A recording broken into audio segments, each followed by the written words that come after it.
O Senado aprovou a medida provisória que estabelece um piso de custo mínimo para as operações de transporte. A votação foi realizada em meio àquela paralisação dos caminhoneiros que pressionavam pela aprovação da proposta. O texto, inclusive, perderia a validade amanhã, quinta-feira, se não fosse aprovado, né, Berenice? Você traz os detalhes para a gente aí direto da capital federal.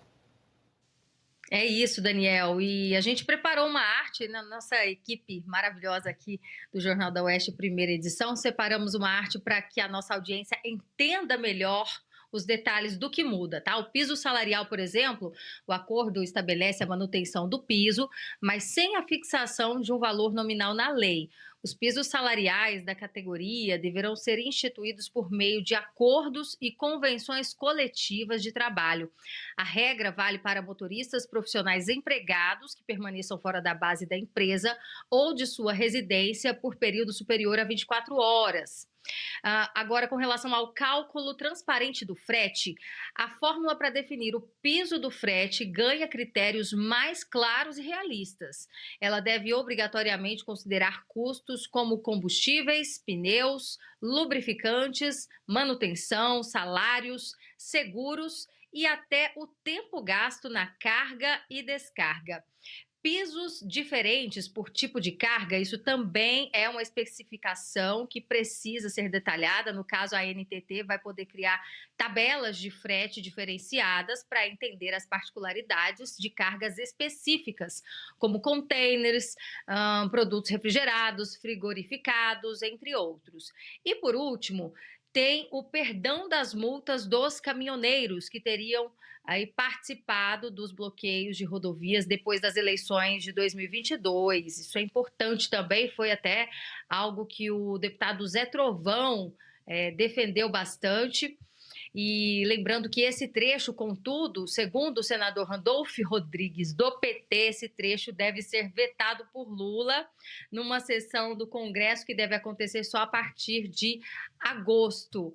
Guta Pini, quero te ouvir sobre isso, né? Essa questão do MP do frete impacta diretamente no bolso do consumidor, afinal, tudo praticamente, né, mercadorias são transportadas no nosso país via terrestre, não é isso? É isso mesmo. Agora, existem, né, Berenice, alguns pontos que a gente precisa colocar na mesa também nessa avaliação, porque veja, quando você coloca um valor mínimo ali para o frete, isso no fim das contas é um controle de preço. Então, independente das condições, aquele valor precisa ser pago.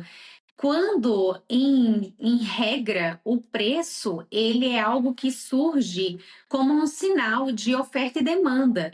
Então, como eu tenho a linha mais liberal, eu olho com muitas reservas essa questão de controle de preço, porque a gente acaba, às vezes, dependendo da categoria, fazendo uma avaliação de que, não, mas é que são os caminhoneiros, ou é o piso da enfermagem, enfim, a gente acaba às vezes também sendo um pouco, vamos dizer assim, deixa a emoção falar um pouco dependendo da categoria que está sendo ali debatida, mas existe um cálculo econômico que precisa ser feito ali. Então, os caminhoneiros precisam de toda a dignidade possível, como todas as categorias merecem, todos os trabalhadores. Agora, essa questão do frete entra dentro desse contexto também, do controle de preço. Então, isso tem um impacto, porque como é que esse preço vai ser pago como? De alguma forma, quando você tem mais caminhões disponíveis, qual que é a regra da economia? O preço do frete tende a cair, porque tem muita oferta. Só que essa lei de oferta e de demanda, ela não vai ser, ela não poderá ser enfrentada, porque tem o valor mínimo, independentemente de oferta e demanda. Então, isso também é uma questão que pode gerar aí as suas consequências no longo prazo, mas enfim, a medida foi aprovada, ou virou o projeto, a lei, né? E agora o Lula vai certamente vetar essa questão que você disse da anistia, mas é uma questão que o Brasil precisa enfrentar. É um modelo de Estado, né? A gente vai querer implementar aqui um modelo econômico de liberdade econômica, em que exista competição e concorrência, e aí os preços, eles refletem a questão, a lei da oferta e da demanda, ou o Estado vai continuar sendo aquele que gerencia essas coisas, que gerencia o preço, quanto que uma coisa ou outra vale, sem considerar a lei de oferta e da demanda. Eu prefiro o caminho da liberdade econômica, da concorrência, porque no final o consumidor paga mais barato. Mas a gente ainda tem um caminho longo aí pela frente até que o Brasil chegue nesse caminho da liberdade.